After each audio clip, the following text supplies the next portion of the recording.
Here are 5 incredibly fun strategies you should use in BTD6. The first is the Moab Domination Overclock combo, something I recently used to black border Ravine. We'll start however necessary, but we'll want to save the best spot for a boomerang. We're in no rush to get this guy, but I like to get him down early-ish to help space out the rest of my defenses. Once you get through the early game, you'll need some mid-game monkeys that can carry to the mid-80s. The Moab Domination costs $54,000, so that's roughly when we'll be able to afford it. I chose to get a Velociraptor and upgrade my boomer to a 0-2-3 Kylie, but there are tons of options. You could get an aircraft carrier, arcane spike, ball lightning, robo monkey, spiked balls, plasma accelerator, or bads, and we'll be getting a lot of these in this video, so feel free to mix and match save ups. And because I went with a beast handler, I got down 2 discount villages. This isn't necessary, but if you plan on getting a T-Rex, Paukai, or Orca, having these 2 will save you tons of money. Otherwise, feel free to just get a 2-2-0 village that buffs everything. With our Velociraptor and Quincy in front, we bought a 4-2-0 spiked mines in the back and buffed him with a Berserker Brew Alchemist. This thing is a tad expensive, but he's amazing at popping ceramics, so put it in the back and the exit will be completely safe. Next, we'll need a little more popping power if we're going to make it to the 80s, so I upgraded my Velociraptor to a T-Rex, got him to 40 power, and started saving. This guy destroys Moabs and ceramics, as each bite deals 52 damage and has 38 pierce, which didn't let much get to our spiked mines, especially when we used our abilities. Nothing should really be a problem unless you're on a much harder map, as even in the low 80s, our defenses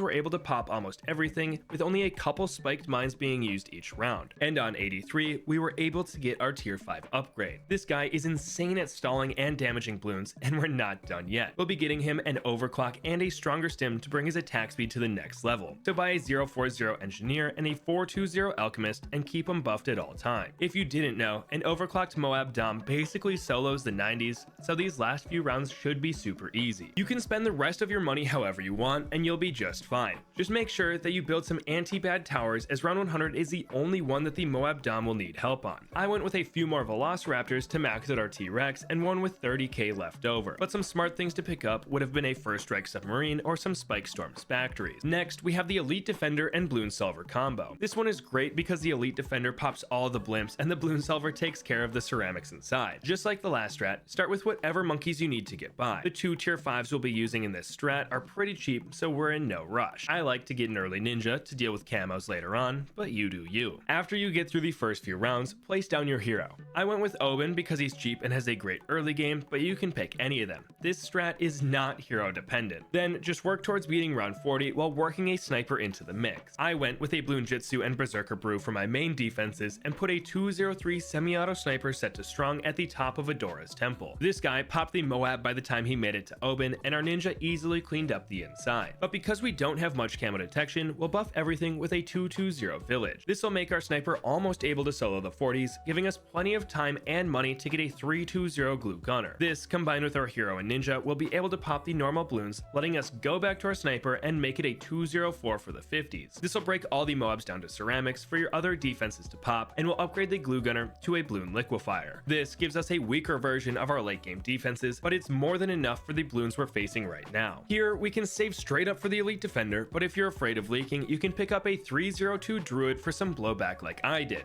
Not always necessary, but it's a safe pickup. After you get the Elite Defender, go back to the Glue Gunner and make him a Bloon Solver. This completes our combo, will be the backbone of our defenses, and gives us tons of time to buy more monkeys. You can really get whatever you want, but a great choice is the Final Harmonic. Not only does it stall for our monkeys to do more damage, but it also makes our Bloon Solver much better as it speeds up the corrosive damage. So get a 2-0-5 Mermonkey and put the shell next to your Glue Gunner and hero, as we won't complain about more range and shorter cooldowns on Oben. This will bring us to the mid 80s, where we'll have time for one more big upgrade or a few support monkeys. There isn't a wrong decision here, but my favorite is to get a primary expertise. We don't really have enough primary monkeys to make this an amazing pickup, but those global ballistas and giving our Bloon Solver more pierce do go a long way. And with this, you should easily beat the bad. Our single target sniper plus the sped up corrosive damage will pop the outer layer quickly and give you plenty of time to clean up the inside. Moving on, we have the Super Glue Perma Spike strategy. Just like the others, you can start however you like, just get past the first few rounds. Unlike the past two strats though, we have a specific hero in mind, and it's Sauda. She pairs great with super glue and will give us tons of damage for a cheap price. Anyway, once you have the money, get Sauda down and finish off your early game defenses. I did this with an FMJ sniper and spike factory, but you can spend more money if you need to. We'll upgrade this spactory to a 0-2-4 over the next several rounds and buff our main defenses with a jungle drums village. This will bring us to round 40, where we'll easily pop the Moab, especially if you use Sauda's sword leap on the ceramics. But following this, we'll want to give the spactory a berserker brew alchemist and pick up a mid-game monkey. I opted for a 402 wizard, but you can really use any of the monkeys I listed earlier, like an aircraft carrier, bads, or packle. Around this time, Sauda will start to deal extra damage to stun bloons, so we'll build a 024 glue gunner right next to her. This thing is amazing on its own as it slows blimps, and when glued bloons pop, they stun those around it, but it gets even better with Sauda as it gives her tons of extra damage since she preys on weak balloons. Next, we'll get a berserker brew next to Sauda and the wizard and put a ball lightning druid in the back. This will set us up nicely for our big save up, and you can pick what upgrade you want first, the super glue or perma spike.